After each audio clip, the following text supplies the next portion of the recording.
Good morning, children. Now 4th class subject Hindi. Now third lesson, open page number in textbook 16, page number Dayavan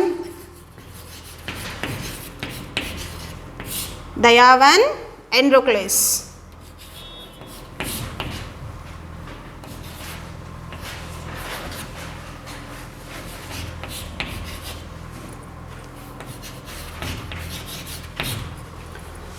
దయావన్ అంటే kind, జాలి. ఆండ్రోక్లేస్ అంటే ఒక బాబు పేరు అన్నమాట, ఆండ్రోక్లేస్. So అబ్బాయి పేరు ఆండ్రోక్లేస్, అతని యొక్క స్టోరీ, సో అతని యొక్క కైండ్నెస్ గురించి స్టోరీ అన్నమాట ఈ లెసన్ పేరు వచ్చేసి దయావన్ Androcles. Page number 16 open. Third lesson బహుత్ సమయ పహలే కి బాత్ హే. ఈ లెసన్ చాలా రోజుల క్రిందటిది. దూర్ పశ్చిమ్ మే ఏక్ విశాల్ సామ్రాజ్య థా. సామ్రాజ్యం అంటే ఏంటి? ఒక స్టేట్ అన్నమాట. అంటే అనగనగా ఒక ఊరు అని చెప్తుంటాం కదా. సో ఇది చాలా రోజుల కిందటి స్టోరీ. సో దూర్ పశ్చిమ అంటే ఏంటి? పశ్చిమాన ఒక స్టేట్, ఒక సామ్రాజ్యం ఉండేది. ఉస్మే ఆండ్రోక్లేస్ నామ్ కా ఏక్ గులాం రైతా తా. గులాం అంటే ఏంటి? సర్వెంట్ అన్నమాట, పనిచేసే అతను. అప్పుడు రాజులు పరిపాలించే వాళ్ళు కదా, సో రాజుల కింద చాలామంది పనిచేస్తూ ఉండేవాళ్ళు. సో అందులో ఆండ్రోక్లేస్ అనే అతను ఒకడు. ఉస్కా స్వామి బహుత్ అధిక్ నిర్దయ్ తథా కఠోర్ ఆద్మీ తా. సో ఈ ఆండ్రోక్లేస్ యొక్క రాజు ఏంటి? బాగా క్రూయల్ అన్నమాట, చాలా క్రూయల్గా, హార్ష్గా ఉంటే.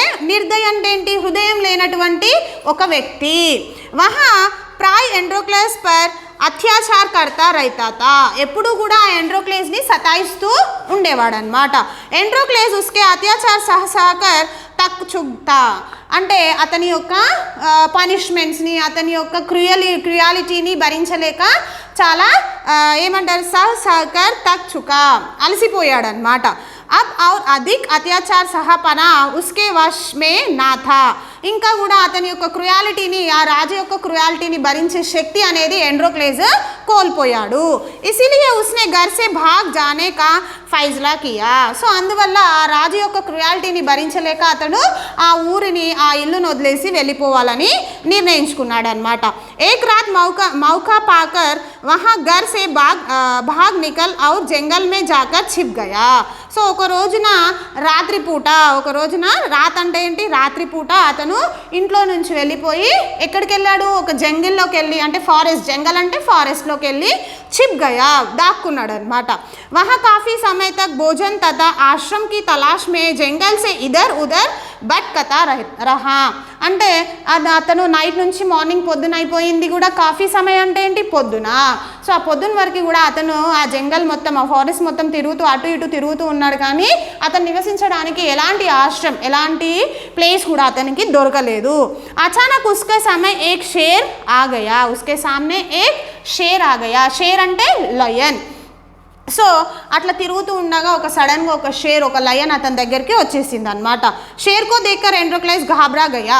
మరి ఇప్పుడు లయన్ని చూస్తే ఎవరికైనా భయం వేస్తుంది కదా. సో అదేవిధంగా ఆండ్రోక్లేస్కి కూడా కొంచెం అంటే భయం వేసింది అనమాట.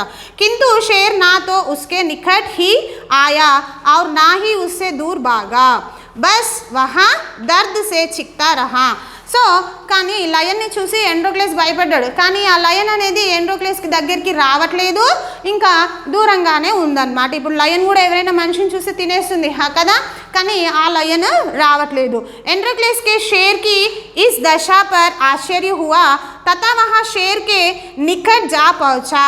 సో ఆండ్రోక్లేస్కి కొంచెం ఆశ్చర్యం వేసిందనమాట. ఏంటి, లయన్ నన్ను అటాక్ చేయట్లేదు, ఎందుకు దూరంగా ఉంటుంది అని చెప్పి ఆశ్చర్యం వేసింది అనమాట. సో అప్పుడు ఆ లయన్ దగ్గరికి వెళ్ళి ఉస్నే దేఖా కి షేర్ కే ఏక్ పావ్ కే పంజే సే ఖూన్ బహర్ రహా తా తతే ఉస్మే లంబా ఖాండ్ గుసా హే.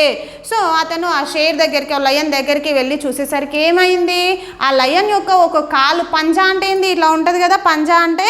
సో ఆ పంజా నుంచి రక్తం అంటే బ్లడ్, ఖూన్ అంటే ఏంటి, బ్లడ్ వస్తూ ఉంది. సో చూశాడనమాట. ఆ కాలుని తీసుకొని చూస్తే అందులో ఒక కాంటే అంటే ఏంటి, ముళ్ళు గుచ్చుకొని ఉందన్నమాట. సో అప్పుడు ఎండ్రోక్లేస్కి షేర్ పర్ దయా ఆ గయి. సో అప్పుడు ఎండ్రోక్లేస్కి ఏంటి, కొంచెం జాలేసింది అనమాట లయన్ని చూసి. ఉస్నే షేర్ కా పావ్ పకడ్ ఔర్ ఉస్కే పంజే మే గుసే కాంటేకి ఖీంచ్ కర్ బాహర్ నికల్ దియా. సో అప్పుడు లయన్ని దగ్గరికి తీసుకొని అతని లయన్ యొక్క కాలు తీసుకొని ఆ కాల్లో ఫూట్లో ఉన్న ఆ కాంటే అంటే ఏంటి, ముళ్ళుని తీసేశాడనమాట. फिर अपने वस्त्रों से कपड़े का एक टुकड़ा फाड़कर उसे జఖ్మ పర్ బాంధ్ దియా. అంటే జఖ్మ అంటే ఏంటి, వోండ్, ఎక్కడైతే దెబ్బ తగిలిందో ఆ ప్లేస్ అనమాట. అతని డ్రెస్ వేసుకున్న డ్రెస్లో నుంచి కొంచెం చింపేసి దానికి పట్టీలాగా కట్టాడనమాట. షేర్ కో చౌన్ మిలా ఉస్కా చిక్నా బాంధ్ హో గయా. शेर एंड्रोक्लेस के हाथ को छाटने लगा, मने उसका आबर प्रकट कर रहा है. ఇప్పుడు ఇద్దరు కూడా ఏంటి అంటే లయన్ కూడా అటాక్ చేయట్లేదు ఎండ్రోక్లేస్ని, రెండు కూడా అప్పుడు కొంచెం పట్టి కట్టిన తర్వాత అది కూడా కొంచెం నడవడానికి వీలుగా అయ్యిందనమాట. ఉస్కే उपरांत शेर एंड्रोक्लेस को अपने गुफा में ले गया. గుఫా అంటే ఏంటి, లయన్ ఉండే ప్లేస్ అనమాట, గుహ, డెన్. అతన్ని ఎండ్రోక్లేస్కి ఉండడానికి ఇల్లు లేదు కదా ఫారెస్ట్లో. సో ఈ లయన్ ఏం చేసింది, ఎండ్రోక్లేస్ని తీసుకొని తన గుహ దగ్గరికి వెళ్ళిపోయింది. అబ్ ఎండ్రోక్లేస్ షేర్కే సాత్ ఉస్కి గుఫా మే రహనే లగా. అప్పుడు ఎండ్రోక్లేస్ ఇంకా లయన్ రెండు కూడా ఆ గుహలో ఉండడం స్టార్ట్ చేశారనమాట. షేర్ ఉస్కే కానేకే లియే రోజ్ మాంస్ లే ఆతా తా. సో లయన్ ఏదైతే యానిమల్ని చంపి తింటుంది కదా, సో మిగిలిన మాంసాన్ని కూడా ఇతనికి ఎండ్రోక్లేస్కి కూడా ఫుడ్ బాగా తీసుకొచ్చేదన్నమాట. వహా షేర్కి గుఫామే ఖుషీసే రహాతా. సో ఈ రెండు కూడా ఎవరెవరు, ఎండ్రోక్లేస్, లయన్ రెండు కూడా సంతోషంగా హ్యాపీగా రెండు కూడా కలిసిమెలిసి ఉంటున్నాయి అన్నమాట. పరంతు ఉసే డూర్తే హుయే రాజాకే సైనిక్ ఏక్ దిన్ వహా తక్ ఆ పహుచే. ఒకరోజు అనుకోకుండా రాజు ఉన్నాడు కదా, సో ఆ రాజు యొక్క సైనికులు ఈ ఎండ్రోక్లేస్ని వెతుకుతూ ఆ ఫారెస్ట్లోకి వచ్చేసారనమాట. ఉన్హోనే ఎండ్రోక్లేస్కి పక్కడ్ లియా ఔర్ ఉస్కే రాజాకే పాస్ లే ఆయే. సో ఆ సైనికులు ఏం చేశారు, ఎండ్రోక్లేస్ని తీసుకొని మళ్ళీ రాజు దగ్గరికి తీసుకొచ్చేసారనమాట. రాజానే ఎండ్రోక్లేస్కి సఖ్త్ సజా सुनाई. उन्होंने आदेश दिया कि एंड्रोक्लेस को भूख शेर के सामने फेंक दिया जाए. सजा का दिन भी निश्चित कर दिया गया. సో అప్పుడు ఈ రాజు కోపం వచ్చేసింది అనమాట. అంటే ఇక్కడ నుంచి వదిలేసి వెళ్ళిపోయాడు కదా, సో అప్పుడు కోపం వచ్చేసి సైనికులకు ఆర్డర్ చేశాడు. ఏమని, ఎండ్రోక్లేస్ని ఒక బూక్ అంటే బాగా ఆకలిగా ఉన్న ఒక లయన్ ముందు పడేయమని చెప్పాడనమాట సైనికులకి. జిస్ దిన్ एंड्रोक्लेस का सजा दिन जानी थी, उस दिन राजा उसके दरबारी और अन्य लोग एक मैदान में इकट्ठे हुए. సో ఇంకా ఆ రోజు అతని యొక్క శిక్షను అమలు చేసే రోజు వచ్చింది. సో ఆ శిక్ష చూడడానికి అతని దర్బార్లో ఉన్న వాళ్ళంతా కూడా ఇంకా ఊరి ప్రజలంతా కూడా అక్కడికి, మైదాన్ అంటే ఏంటి, శిక్షించే స్థలానికి వచ్చేసారనమాట, గ్రౌండ్కి. ఉన్కా ఆదేశ్ ఎండ్రోక్లేస్కి మౌత్ కా తమాషా దేఖ్నా థా. సో అప్పుడు రాజు ఏంటి, ఆ ఎండ్రోక్లేస్ని ఏదైతే ఆకలిగా ఉన్న లయన్ ముందు పడేస్తే ఆ లయన్ ఏం చేస్తుంది, ఎండ్రోక్లేస్ని తినేస్తుంది అనమాట. సో అదంతా చూడాలని రాజు అనుకుంటున్నాడు అనమాట. पिंजरे में एक भूखे शेर को लाया गया और पिंजरे का दरवाजा खोलकर एंड्रोक्लेस को उसके सामने फेंक दिया गया. पिंजरे అంటే ఏంది, ఒక డెన్ అనమాట, బోన్ అంటారు కదా, సో కేజ్. ఆ కేజ్ యొక్క డోర్ని తీసుకొని ఆ కేజ్లో ఒక లయన్ ఉంచారు. సో అప్పుడు ఎండ్రోక్లేస్ని తీసుకొచ్చి ఆ కేజ్ యొక్క డోర్ ఓపెన్ చేసి ఎండ్రోక్లేస్ని లోపలికి పడేశారనమాట.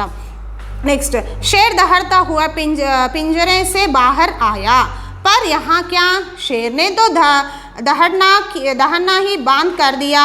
वहाँ एंड्रोक्लेस पर आक्रमण करने के बजाय उसके पैर के छाटने लगा. यहाँ देखकर राजा సహిత్ సభీ లోగ్ ఆశ్చర్య మే పడ్ గయే. కానీ షేర్ ఏం చేసింది, లయన్ ఎండ్రోక్లేస్ని తినలేదు. సో అతని దగ్గరికి వెళ్ళి ఆరాంగా కూర్చున్నది. సో ఎండ్రోక్లేస్ని తినకుండా అది బయటికి వచ్చేస్తుంది అనమాట. సో మరి తినాలి కదా ఎండ్రోక్లేస్ని, లయన్ ఎందుకు తినలేదు అని చెప్పి అందరూ కూడా రాజుతో సహా అక్కడికి వచ్చిన వాళ్ళందరూ కూడా ఆశ్చర్యపోయారు. యహా వహీ షేర్ తా జిస్కా జీవన్ ఎండ్రోక్లేస్నే బచాయాతా. ఇది ఏ షేర్ మరి, ఇది ఏ లయను? ఎప్పుడైతే ఫస్ట్ స్టార్టింగ్ లెసన్లో ఎండ్రోక్లేస్ ఏ లయన్ అయితే కాపాడాడో అదే లయన్ని ఇప్పుడు సైనికులు కూడా తీసుకొచ్చారనమాట. రాజానే ఎండ్రోక్లేస్ సే పూచా కి షేర్నే తుమ్ మార్ క్యూ నహీ.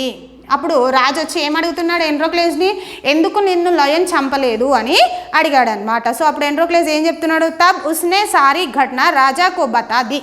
సో అప్పుడు జరిగిందంతా, ఫారెస్ట్లో జరిగిందంతా కూడా రాజుకి ఈ ఎండ్రోక్లేస్ వివరించాడు.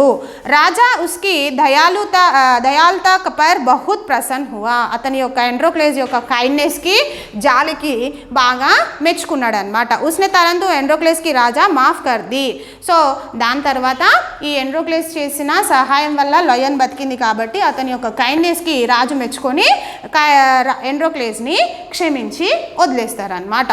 సో మనము ఏ ఎనిమల్ పట్ల అయినా మనము చాలా జాలిగా, ఎనిమలే కాదు మన ఫ్రెండ్స్తో కానీ మన చుట్టూ ఉన్న వాళ్ళతో కానీ కూడా మనం కైండ్నెస్గా, జాలిగా మనము ఉండాలి. ఇది లెసన్.